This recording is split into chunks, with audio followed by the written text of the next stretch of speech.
Welcome to the ClassicalU podcast. I'm Jesse Hake. I'm the director at ClassicalU. ClassicalU is a subsidiary of Classical Academic Press, a curriculum and monograph publishing company. At ClassicalU, we provide training for teachers and parents interested in learning more about classical education, how to deliver this method in your classrooms, in your homes. I mostly spend time talking with presenters and live learning event guests, and we look forward to sharing more with you as you tune in. Thank you.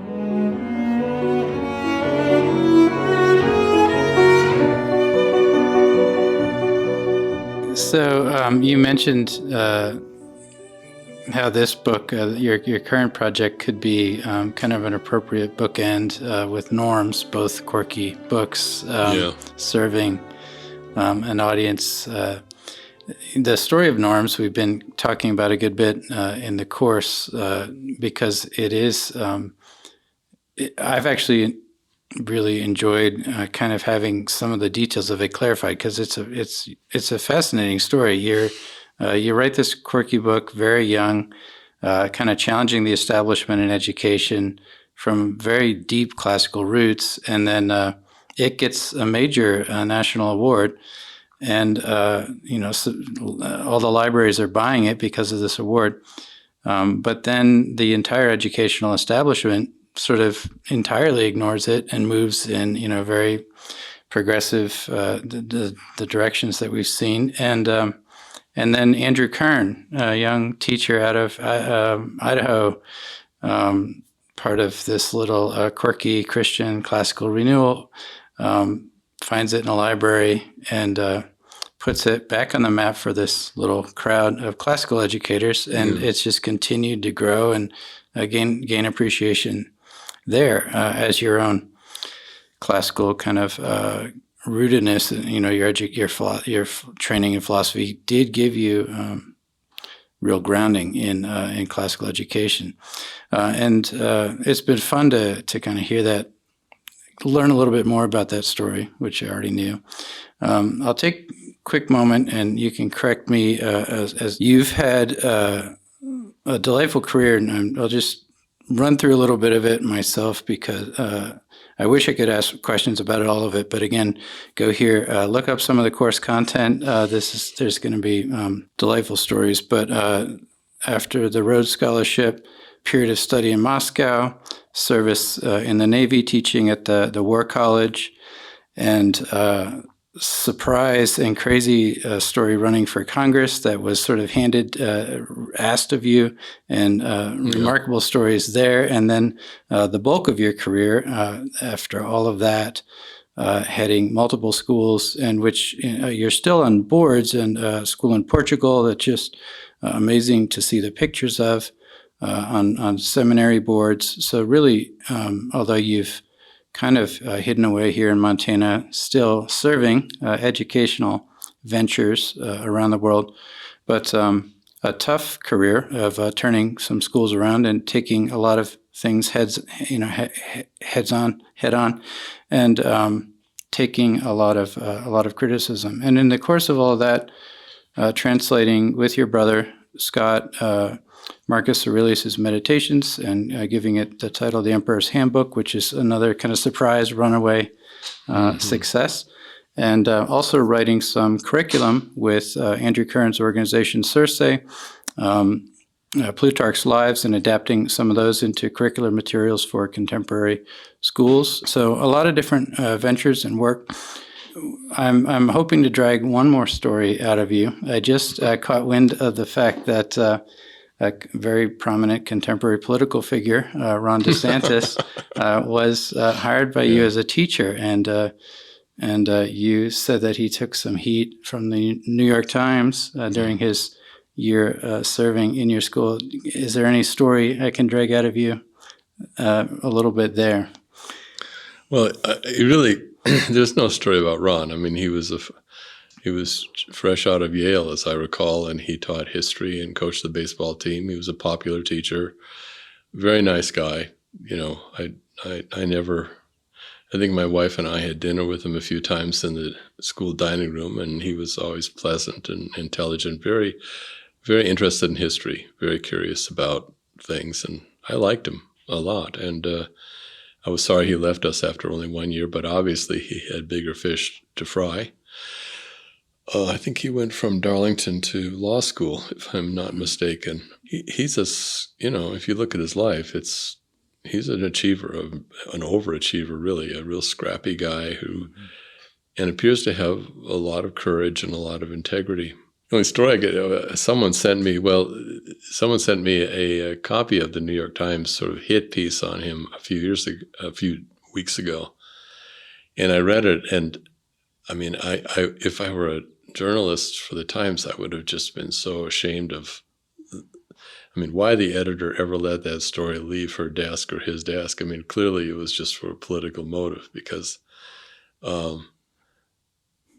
they tried to find someone who would say something. Obviously, they were looking for someone who would say something negative about him, and the two or three people who had kind of weird negative things to say, that was most of the article. And then they ended it with a couple of very positive stories of people who clearly knew him well, but very brief comments. And I'll give you just one example from the article. And you can look at the New York Times article, and you may or may not agree with me, but they found, and these are young people, I mean, these were people being quoted who hadn't seen him for 20 years. I mean, they were in school 20 years ago, and they were just kids, right? And, not that a kid can't have a point of view, but they're remembering something from a long time ago and interpreting things through the lens of their experience since then. None of the people who comment negatively appeared to know him very well. They didn't play in his baseball team.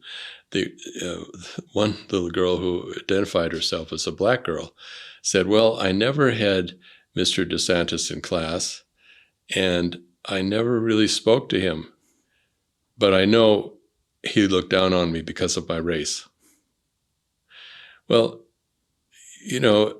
she may feel that way. I mean, I'm not saying I'm sorry she feels that way, because she's basing her feelings entirely on her own, probably current views of the terrible wokishness we're going through, right?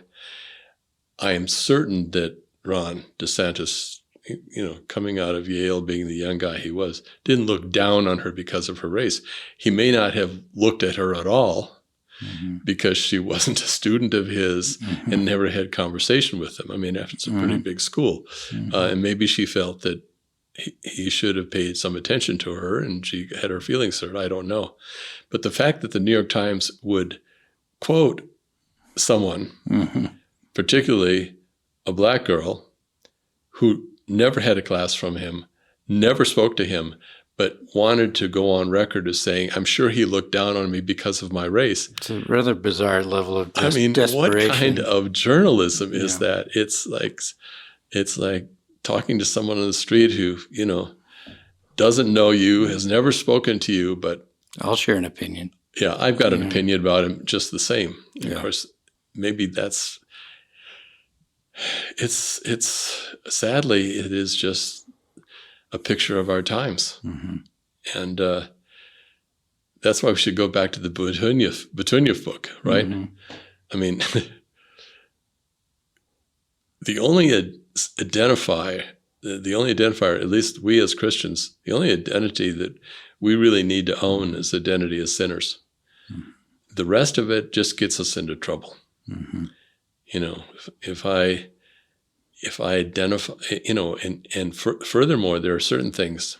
I mean, do you really want a person who identifies by the color of their skin is already digging a hole for themselves? I mean, I would never want to identify myself as a white man. No, I'm happy to be a man. I'm happy to be white. I mean, but if I were black and a woman, I would be happy to be black, and I would be happy to be a woman. I mean, I think I touch on this in our book, in my book, The Wall, too, that I've never met anybody who wasn't, who would give up their sacred self to be someone else. No matter how, I used Bill Gates as an example. I said, yeah, we can say, I'd love to have Bill Gates' money. I'd love to have his brains. I'd love to have his lifestyle, whatever else. But if you really push came to shove and they said, well, would you give up yourself, who you are, and become Bill Gates' self? I don't know many people. I certainly wouldn't do that. I don't know many people who would do. They say, yeah, give me his money, but I want to keep myself, right? And let Bill be Bill. I mean, I don't want to take his self away from him either. And I think that's true for most people, even if people are rather humble or rather, have a difficult life. They'd like to have the life someone else has, the yacht, the car, the whatever I'm bald, I want hair, whatever those things are. But they're not willing to trade in their sacred self for someone else's. And I mean, the whole identity thing is really hurting this country deeply. And it's making some people, when I say I'm happy to be white, I mean, it's the way I'm created. So any way I'm created, I'm fairly short. Oh yeah, I'd love to be tall, but no. I mean, would I trade who I am, me, to be 6 inches taller? No. Never, not on your life. And so we're just, we've really missed the whole thing. We're judging ourselves very superficially. And the other problem with that is it's making us, in my view, a nation of ingrates. We should be thanking God for everything he's given us, even if it's not a lot. What we have even in our nation, in our eyes to see the beauty around us, in our neighbors to see the beauty in others around us. We should be just thanking constantly God for that. And we should be trying to unearth that sacred image in ourselves instead of burying it with all of our stupid theories and ideas. But we're not, and we're turning into a nation of ingrates, and there's nothing worse. I mean, even the pagans were not ingrates. As Marcus Aurelius demonstrates. Marcus Aurelius. I mean, they may have worshipped their ancestors. They praised their ancestors. They thought their ancestors were demigods or whatever, but they were thankful for the world as they came into it. They were thankful for life. They were thankful to their mothers, to their fathers. They had this deep sense, this well of gratitude for it, which is one of the things I think that makes classical civilization attractive to us. They were proud of their city. They were grateful for their city, their towns, their polises, whatever. And we're mired in ingratitude, and it's ugly. It's just really ugly. And it's not taking us anywhere. The Marcus Aurelius' The Emperor's Handbook, your translation with your brother, that was one. I read it recently in preparation for coming here and enjoyed it tremendously. And one of the things that really strikes, I think, anyone who would read it is that he doesn't have his own identity in his status as an emperor. No. You can't read that and not realize that this is a man who identifies himself in some far deeper, more interior, way. Kind of like Augustine says, you're of God. You're higher than my highest, and deeper than my deepest. But Marcus Aurelius is, maybe you could say, if he's playing the identity game at all, it's as a Stoic philosopher, but it's really his own sense of what he owes to himself as a human being that really seems to, he keeps calling himself out as a human. And he's not fixated on, he takes seriously his responsibilities as an emperor, but that's not how he identifies. Well, he wouldn't use the term sinner to describe himself. No. But when you think about it in pagan terms, that's what he describes himself as. Yeah. He is, I mean, the book is a piece of literary self-flagellation. Mm-hmm. I mean, he is eager to point out every flaw in himself Mm-hmm. and deal with it unsparingly. Mm-hmm. And he sees himself as a failed human who is working to become a successful human. Yeah. And But he seems to hold himself accountable because of something about human dignity, Mm-hmm. that is Mm-hmm. dignified. So yeah, I'm failed and I'm self-flagellating because I know who I truly am as a human being in this astounding cosmos. There's So, always an idea of perfection behind that. Of course, pardon me, but that is one of the core ideas of you talk about classical, and we talk about classical, that is a core idea of the ancient world. This idea, they all held this idea of, look at their statues, look at their temples. They were all striving to draw the perfect circle because they believed that the circle was perfect. They believed that there were perfect, that the heavens were moving in perfect directions. They had this idea of perfection, which they applied to themselves. And by the way, the Christians just took that over. Yeah. Be perfect as I am perfect. Yeah. I mean,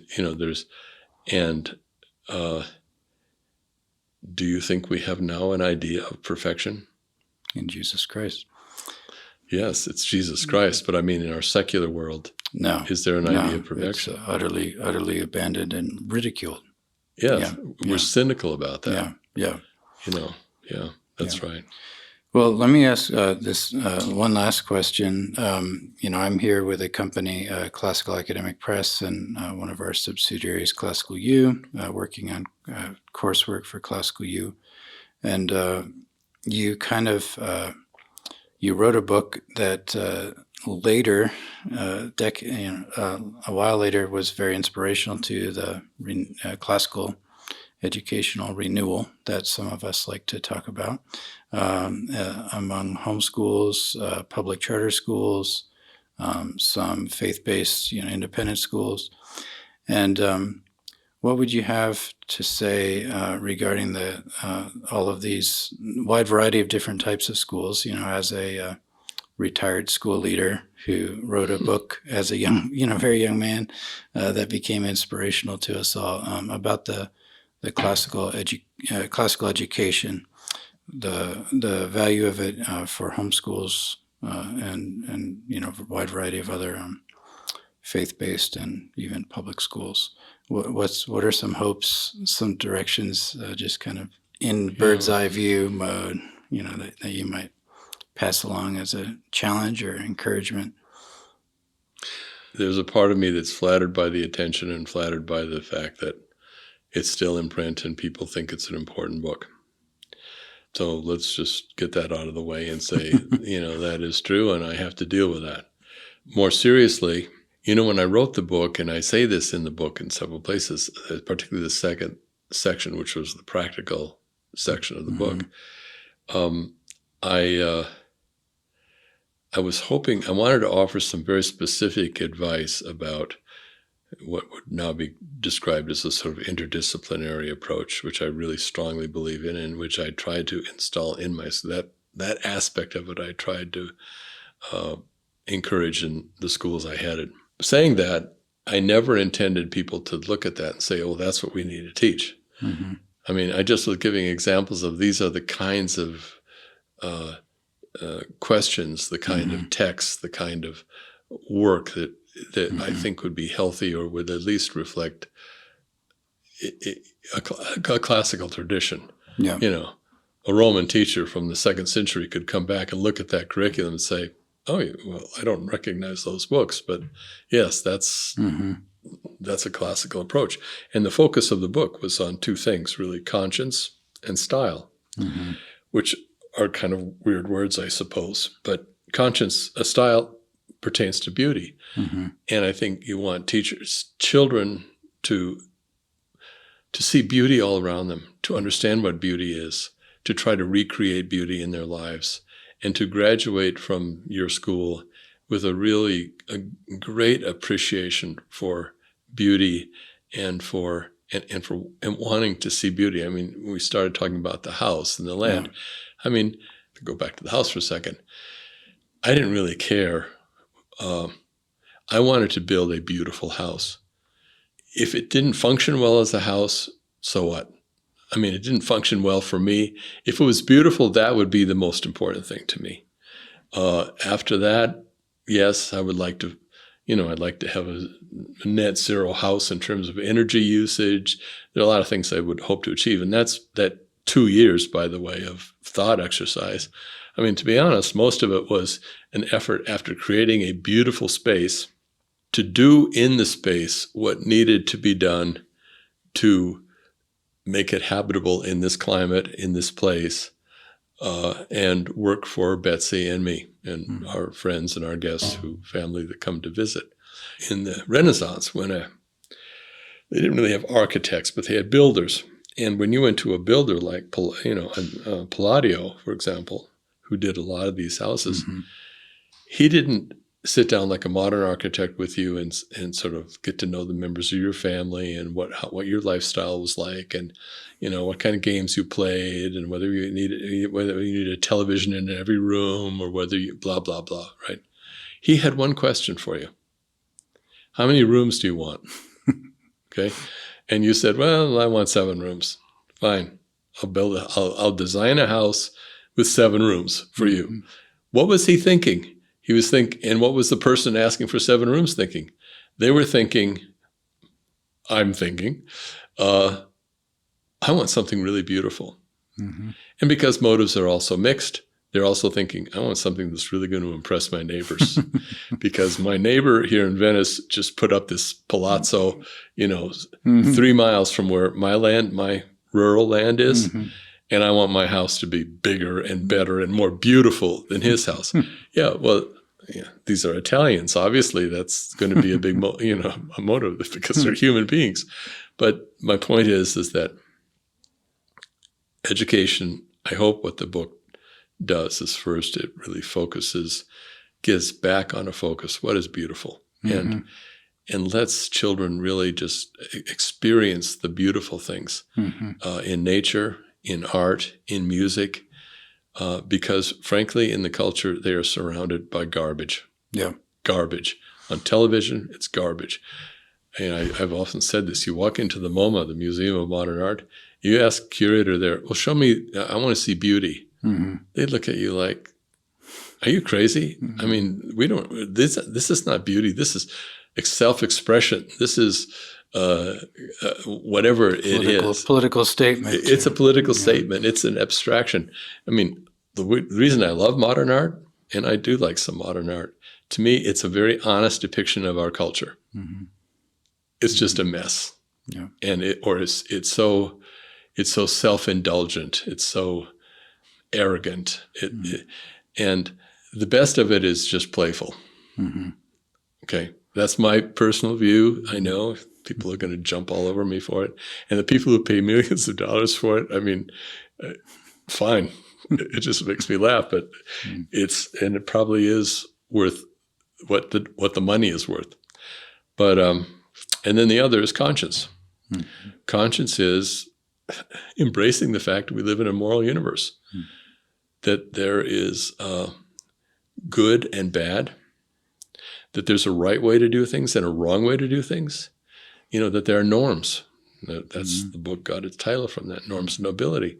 And schools traditionally were about teaching children what the norms are. And norms are also manners. I mean, William Wickham said, manners maketh man. I mean, how we treat one another, the elegance in life, the grace in life, which also morphs into beauty. That's what's beautiful, when you meet a person. When I met my wife, she was not just beautiful to look at, but she had a beautiful manner of speaking, of engaging the people around her, of everything. Setting a table, preparing a meal, dressing, you could name all the things that were just so graceful and beautiful about her. She had learned the right way to do things. And, she didn't pick her nose in public, and she didn't, eat her food with her hands and do those kinds of things. She wasn't wearing tattoos all over her face. I mean, you name it, right?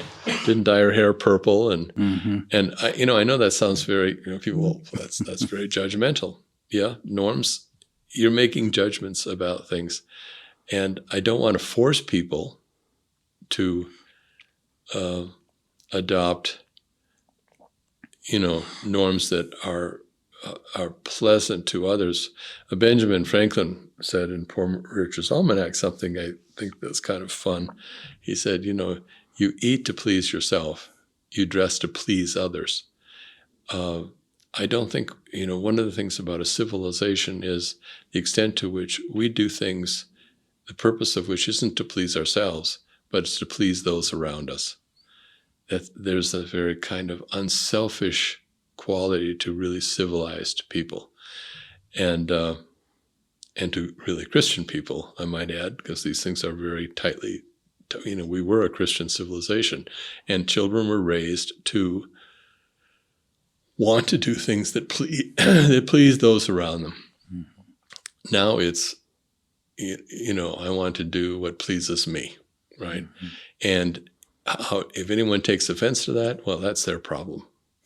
And, we're all so stuck on our own rights. There was a last kind of point I'll make here is an Italian political philosopher named Joseph Mazzini. He was Garibaldi's kind of theoretical philosopher, whatever. But he wrote a book called The Duties of Man. Mm-hmm. Good book. Every high school student should read The Duties of Man. But he starts off in the book, I'm paraphrasing very generally, but he says, everybody these days is talking about the rights of man. Everywhere I go, rights of man, rights of man.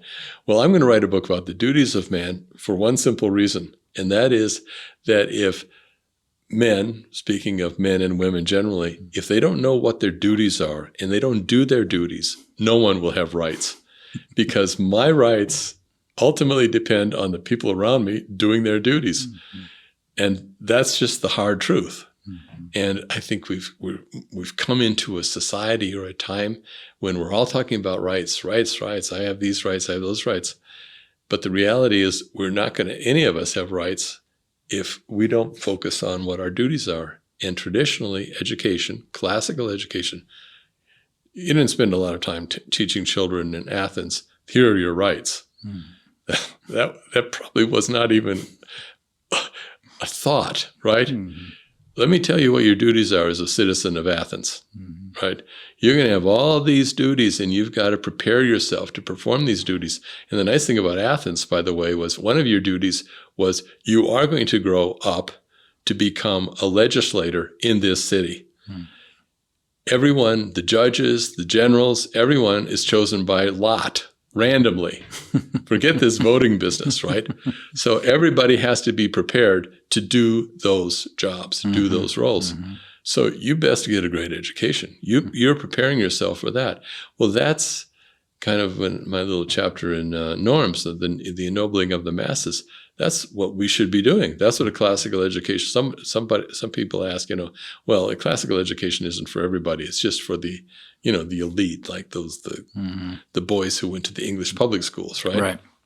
And in the ancient world, yes, it was for all the citizens. I mean, there were a lot of slaves, and they didn't get an education. Girls did not typically get an education, which is unfortunate. But if if women are going to have an equal role in a democracy, they need a classical education. Mm-hmm. And, it's a no-brainer to me that every one of us should be prepared. I mean, we are electing, here I'll digress very briefly into the area of politics, which I hate to talk about, but look at what our choices are. I mean, we are electing fools to government. And I don't care what your politics are. Or who, it's embarrassing to be an American and hear what often comes out of the mouths of our leaders, see the issues they get into, know that, if you want to go to Congress, it's probably the quickest way to get rich. It's shocking. And my view is that that's a reflection of how well American people are educated. We accept those kinds of, flawed and embarrassing leaders because we don't know any better, because, we don't ask the right questions. We're not critical. We don't care about norms. We can elect somebody who's morally reprehensible, terrible behavior, because it doesn't matter to us. Yeah. So, yes, that's classical education. And I think if we had not departed from a more classical approach to education really 100 years ago, and we were still focusing on conscience and style with young people, we would have a much different country today. You pray for the day we can find our way back. Norms and Nobility. That's what I'm talking about. Yeah. Well, thank you so much, David. It's been a privilege. Enjoyed these days of working are just delightful, and this conversation was also delightful. So thanks so much. Well, thank you for being such a wonderful guest.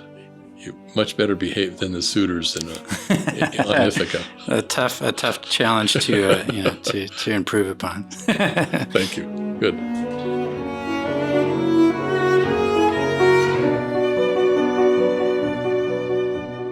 Thank you so much for listening to the ClassicalU podcast. Please do check out our website, ClassicalU.com, and our teacher magazine, Altum.